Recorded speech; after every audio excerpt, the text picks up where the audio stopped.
Meron ipinakita sa akin si Papa ng kanyang mga barya, yung kanyang mga old coins. So ito ay itinabi-tabi niya pa simula pa noon. Matagal na ito sa kanya ayon sa pagkakasabi niya sa akin. At meron daw gustong bumili sa kanya nito. So nais ko lang gawan ito ng content ng video. Ang mga barya na ito mga boss ay 1972. Ito 1972. Kaway-kaway dyan sa mga buhay pa hanggang ngayon na inabot itong mga barya na ito.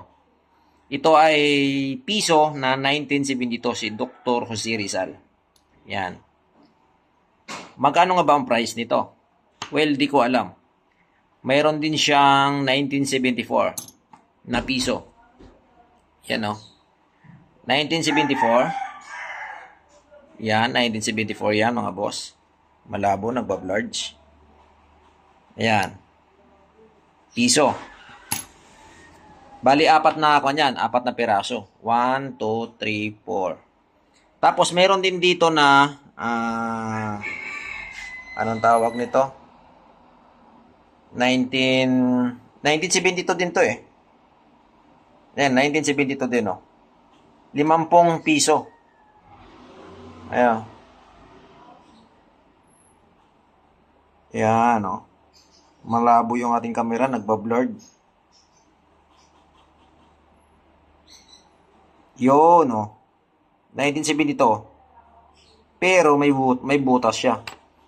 At mayroon din tayong piso na kalabaw. 1990 ang year nito.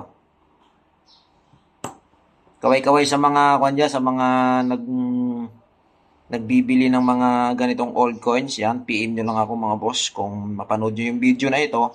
Paki-comment lang sa baba para ma-dispatcha natin to.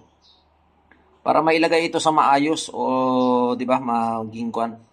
Mapunta ito sa kwan. O, ibibinda ko kaya kay Boss Toyo, no? Sana makarating kay Boss Toyo. Joke lang, joke lang. Ito ay meron din tayong 5 piso. Ito, inabot ko na ito. Ang year nito ay, anong year ba nito? 1993. 1993 siya. Ito naman, 1992. Ayan o, 1992. 5 piso yan. Ilang piraso yan? 1, 2, 3, 4, 5. 5 piraso din. At meron din tayong isang 1981 dito na piso. May butas na lang siya. Hindi ko alam bakit nagkaroon ng butas. Pero sabi ng tatay ko matagal na daw sa kanya yan. Yan o, 1981. Yun yung lumang piso noon, no? Parang inabot ko na dati ito nga lang.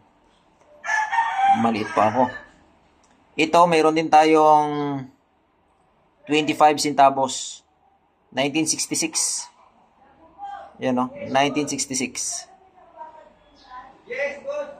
Yan, kung buhay pa kayo hanggang ngayon, maaring inabot nyo itong mga barya na ito. Matatagal na ito. Yan, shout out sa mga still alive pa rin until now. 1991 na piso. Yan o, kalabaw na maliit. Ito inabot ko ito. 1991. Kasi 1987 ako eh. Yan. Mayroon din dito na 20 centimos. Hindi ko alam kung magkano value nito. Okay, so marami pang iba. At mayroon pa doon. May mga maliliit pa doon. Hindi ko lang kinuha kasi parang medyo malabo. So siguro kailangan lang ito linisin ng maayos para maging clear yung mga yung mga numero niya. So sa mga mahilig mangulikta ng mga old coins, ayan, kung mapanood niyo yung video na ito mga boss, ay comment lang nyo kayo sa baba. Malay nyo magustuhan nyo ito.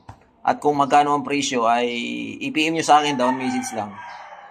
Didispatcha natin to.